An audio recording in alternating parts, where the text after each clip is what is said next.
नमस्कार मित्रांनो, आमच्या चॅनलवर नवीन असाल तर चॅनलला नक्की सबस्क्राईब करा, म्हणजे तुम्हाला मालिकेचे नवनवीन एपिसोड सर्वात अगोदर पाहायला मिळतील. तर अप्पी आमची कलेक्टर या मालिकेमध्ये काय घडलं? तर अर्जुन हा पोलीस स्टेशनला आलेला असतो. अर्जुन विचारत असतो, तेवढ्यात तिथे आर्या येते. आर्या आपलं काम सांगून निघतच असते. तर अर्जुन आर्याला थांबवतो आणि बोलतो, आर्या, मला अमोलसाठी तुझ्याकडून एक मदत पाहिजे होती. तर आर्या खूप खुश होते आणि बोलते की बोल ना अर्जुन, मी नेहमी मदत करायला तयार आहे अमोलसाठी. तर अर्जुन बोलतो, आर्या, तू फक्त माझ्यापासून आणि अमोलपासून लांब राहा, बस माझं एवढंच म्हणणं आहे. तर आर्या हे ऐकून आर्याला शॉकच पोचतो. तर चिंचुके बोलतो, साहेब काय बोलता तुम्ही? तर अर्जुन बोलतो, हो, जे बोलताय ते खरं आहे. अर्जुन, अमोलला आपल्याला एकत्र आल्यामुळे अमोलला त्रास होतो, तुला बघून अमोलला त्रास होतो, अमोलला चक्कर येते, अमोल विचारात पडतो. हे मला नाही आवडेल. मला आता हे नको. मला आता फक्त अमोल दुरुस्त व्हायला हवा. अमोलसाठी म्हणून मी तुला सांगतो आहे की आता तू आमच्यापासून लांबच राहा. तर आर्याला वाईट वाटत असतं. तर चिंचुके समजवण्याची कोशिश करतो, पण अर्जुनचं साफ मत असतं. आर्या रागाने निघून जाते. त्यानंतर इकडे अप्पी हॉस्पिटलला आलेली असते. तिकडून संकल्प येत असतो, इकडून अप्पी जात असते. संकल्पला अप्पी दिसून जाते, तर संकल्प चोरून तिथून निघत असतो. तर संकल्प निघतो तेव्हा अप्पी पण तिथून निघते. संकल्प आणि अप्पीची टकराव होतो. अप्पीला संशय येतो की हा संकल्प तर नाहीये. अप्पी थांबून जाते, पण संकल्प निघून जातो. अप्पीला जुनं आठवायला लागते की जेव्हा माझी डिलिव्हरी झाली तेव्हा संकल्पने कसं माझ्या मुलाला पळवलं, त्याचा परिणाम अमोलला झाला तर नाही आहे ना, आणि हा संकल्प तर नाही आहे ना. संकल्प इथे आला आणि परत माझ्या मुलाला काही केलं असेल तर, असं अप्पीच्या मनात विचार येतं. अप्पी मग तसं विचार करत करत डॉक्टरच्या खोलीत पोहोचते. डॉक्टरला ती संशय व्यक्त करून दाखवते.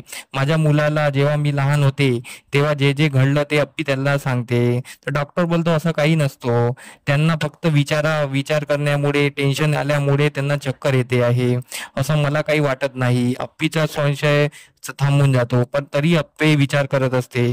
आणि इकडे संकल्प हे सर्व चोरून ऐकत असतो. मग अप्पी तिथून डॉक्टर कडून निघते, तर संकल्प जे अचानक एकदम घाबरून जातो की अप्पी त्याला बघते काय. तर संकल्प एकदम चोरून बघतच असतो.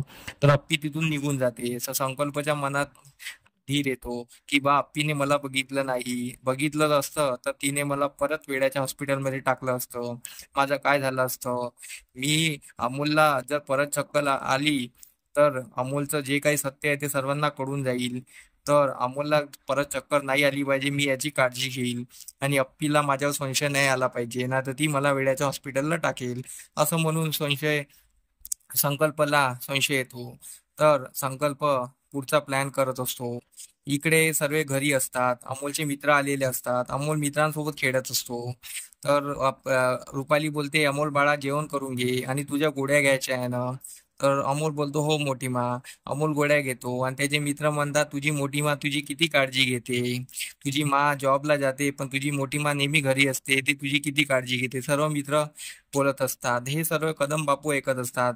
कदमांना हे आवडलेलं नसतं. कदम बोलतात, हे काहीच बरोबर चाललेलं नाही आहे, हे सर्व चुकीचं आहे, असं घडायला नको. त्यानंतर सायंकाळी सर्व घरी असतात. अर्जुन पण असतो. अर्जुन बोलतो, अप्पी आली नाही आतापर्यंत. तर रुपाली बोलते, अमोल बाळा, माला वेळ लागेल, तू जेवण करून घे. अमोल बोलतो, नाही, माझी माँ कामावरून थकून बागून येते, तिला कामामुळे कधी कधी लेट होतो, मी तिच्यासाठी थांबणार जेवण करायचं. सर्व अमोलला समजवतात पण अमोल ऐकत नाही. तर अर्जुन पण बोलतो, अप्पीला एवढा वेळ नाही व्हायला पाहिजे, इतकं काम इम्पॉर्टंट आहे का. तर तेवढ्यात अप्पी येते. अप्पीला बघून अमोल बोलतो, मा तू आलीस.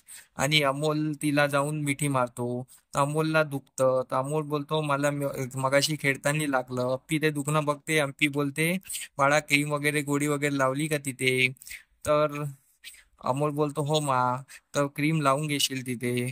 तर रुपाली बोलते की अमोल तुझ्यासाठी जेवायला थांबला आहे, तर आपण सर्व जेवण करूया. अप्पी बोलते, ठीक आहे, मी फ्रेश होऊन येते.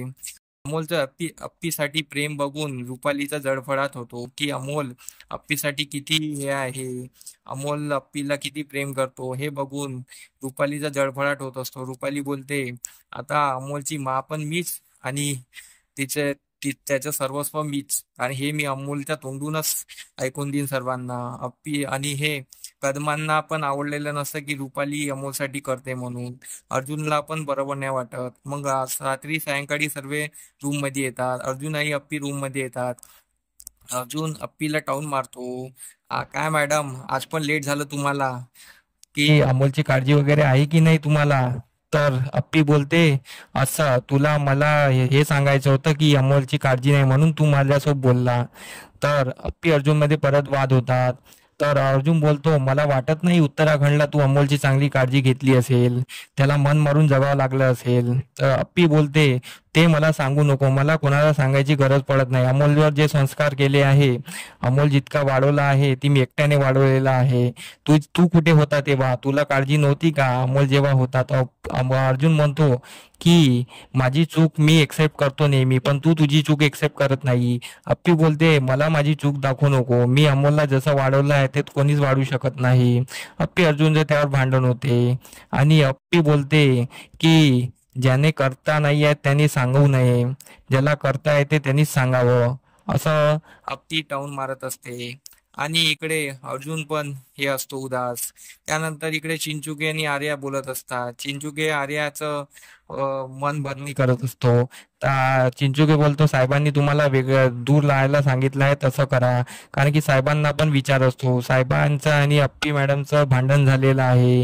हे ऐकून आर्याला खूपच खुशी होते. आर्या बोलते, खरंच? तर आर्याचा मन भरणी होत असते. तर इकडे चिंचुके बोलतो, साहेबांनी जसं सांगितलं तसंच करा. पण आर्या मनात बोलते, मी अप्पी थोडी आहे की अर्जुनने सांगितल्यावर त्याच्यापासून लांब राहणार आणि हार मानून घेणार. मी माझं काम तर करणार. आणि आर्या त्यांच्या तोंडावर बोलत असते, ठीक आहे ना, मी आता अर्जुनने जसं सांगितलं तसंच करणार. आणि इथेच आजचा भाग संपतो. धन्यवाद.